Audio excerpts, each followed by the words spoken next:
Grabe ang drama sa Pilipinas. Nandiyan yung pasabog ng old volcanic ash ang Mayon. May earthquake. Ngayon naman, merong low pressure sa North Pacific na mukhang magiging tropical storm nitong weekend. Sana naman ay umiwas sa Pilipinas or kung hindi man, dumiretso na sa Kongreso nang ma-wipe out yung mga crocodile farm dyan. Anyway, merong magandang balita na kalalabas lang dito sa Amerika. Yun ang pag-usapan natin.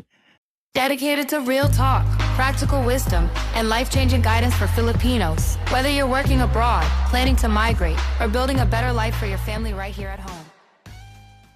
Kumusta kabayan? Welcome to YEPRO, ang ating talakayang pangkabuhayan.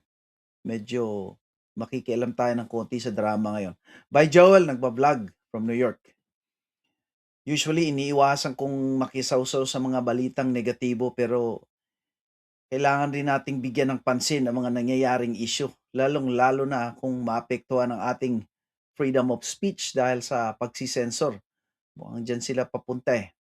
Anyway, nakakaawa ang ating mga kababayan dahil sa pagbagsak ng piso against dollar, pagtaas ng crudo at electric at gas, yung huling pag-usapan nga natin about sa energy crisis, meron tayo mga solusyon sana pero hindi agad-agad magagamit dahil iba pinagkakabalahan ng ating mga opisyal at saka mga politiko.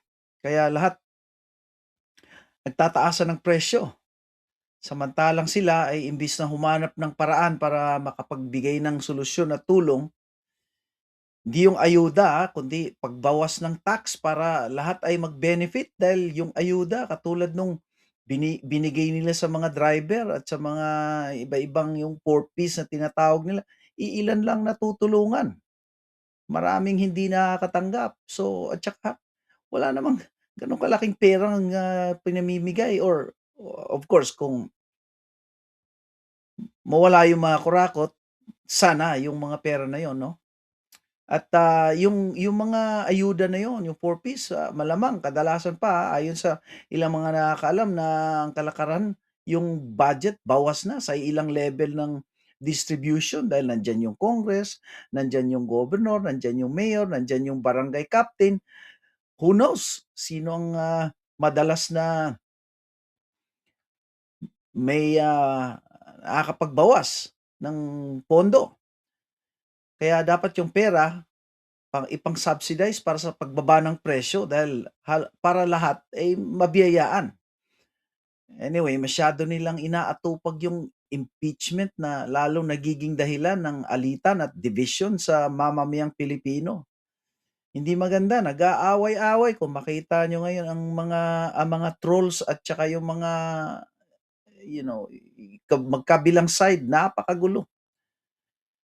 At nandyan pa yung mga cover up sa bilyong-bilyong na kurakot sa flood control. Ito, pinakahuling balita, alam na na mainit ito yung pagkaaresto dahil sa extortion itong si Franco Mabanta. Ang daming naglalabasan na pro DDS, kung ano-anong tawag nila. Eh, mga gago, kilalang Marcos ito eh, kahit noon pa. Yung aktibo ako sa politika dito sa New York. Alam na ng mga tao na strategies yan ng mga Marcos. Kaya dahil sa pagkahuli ay nagpakalat sila ng kanilang mga paid trolls. Na pati ang press secretary ay tinuturong si Pro Duterte daw samantalang sila itong nag-hire sa kanya bilang social media director noon pang 2018 yan, hindi na bago yan. Kaya ito yung mga lumalabas sa ebidensya, ito yung mga litrato, pakita natin. Hindi AI production yan. Mga post nila yan sa social media. Ako, hindi kami magkakilala niyan, pero marami akong na-meet dito katulad kay Thinking Pinoy, tumuloy yan dito sa bahay ko. Si Mocha Uson, nag-stay yan dito sa bahay ko sa New York nung nandito sila. Hindi naman katagalan. Mga politiko na i-interview namin noon, nung nasa programa ako, aktibo ako sa politika. Pero umiwas na rin ako dahil napakaraming yung tinatawag na mga grifters, pera-pera na lang lahat. Kaya ayan, nagkatimbugan sila ngayon. Sila rin lang naman diyan, eh. Sila-sila lang. Kaya ang panawagan ko lang sa mga paid trolls, alalahanin niyo yung mga oligarchs at elitista, sila-sila lang ang mga nagha-hangout. Kayong mga binabayaran nila ng konting barya sa nakulimbat nilang pera, huwag niyong asahang magiging kasama kayo sa elite circle nila. At the end of the day, pobreng hampas lupa pa rin ang turing nila sa inyo. Intindihin niyo 'yan.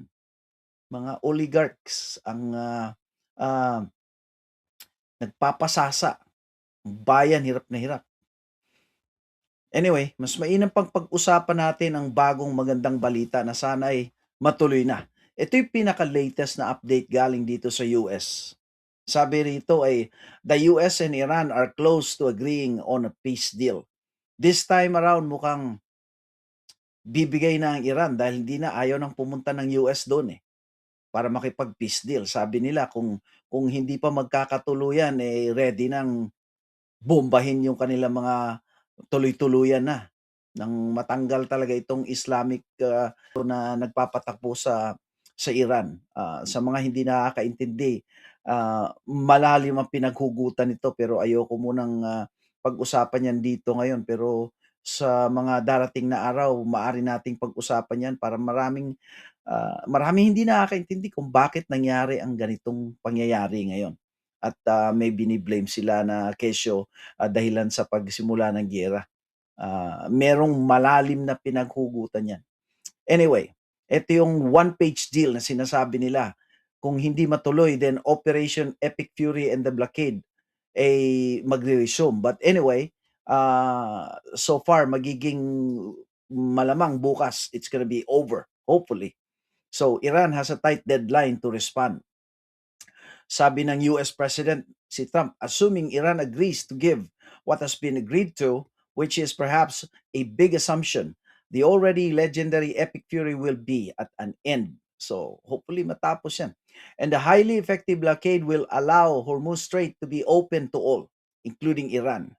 If they don't agree, the bombing starts and the blockade will remain in full force and effect.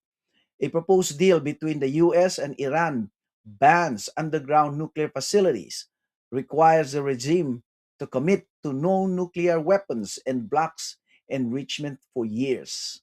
So ito yung ayaw talagang paghawakin ng nuclear dahil nakita nyo naman sa ngayon pa lang wala na nga silang puwersa hinaharas nila yung mga tao diyan sa Strait of Hormuz, yung daanan.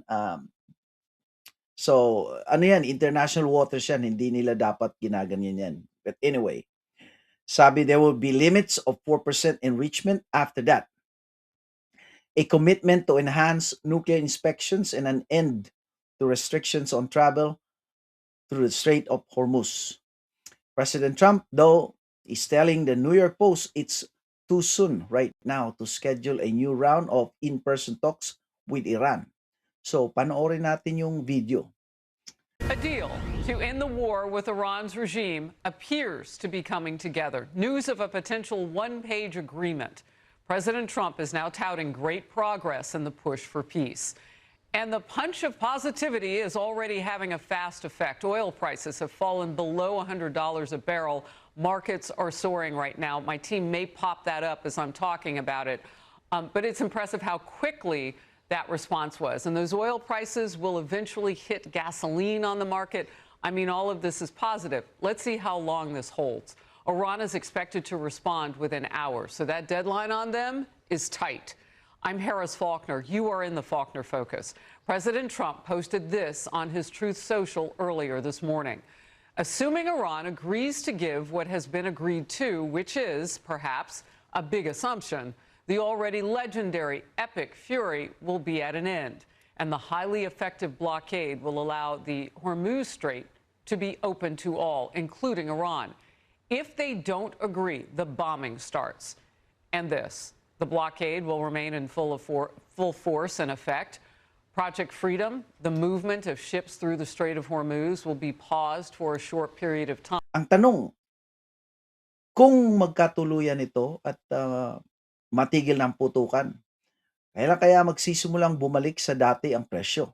O kung hindi man sa dati, ay at least sana ay bumaba ng konti.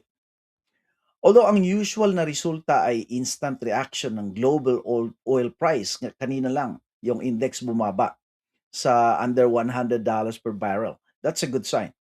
Ang problema sa lokal, hindi agad nagda-drop ang presyo. Bakit?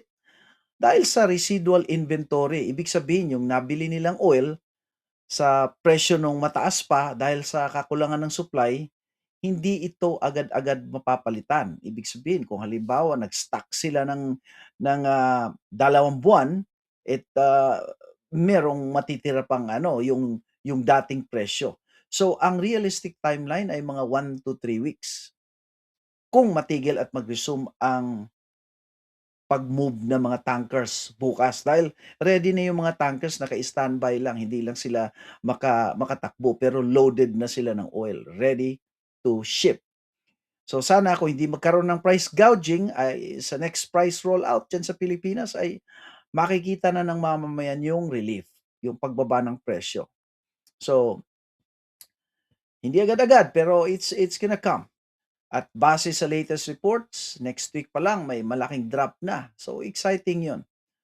Okay, so hopefully pagdasal natin na hindi matuloy 'yon or umiwas yung bagyo, matapos na itong kaguluhan at saka yung mga pagnanakaw diyan sa bansa, dapat matigil na 'yan. At magkaisa ang mga Pilipino imbis na pinag-aaway-away nila para ma-cover up yung mga ginagawa nilang katarantaduhan. Anyway, hanggang dito na lang muna. Sana ay tuloy-tuloy na yung tigil ng gulo sa Middle East. At ipagdasal natin. Ingat kayo hanggang sa susunod na episode. By Joel from New York.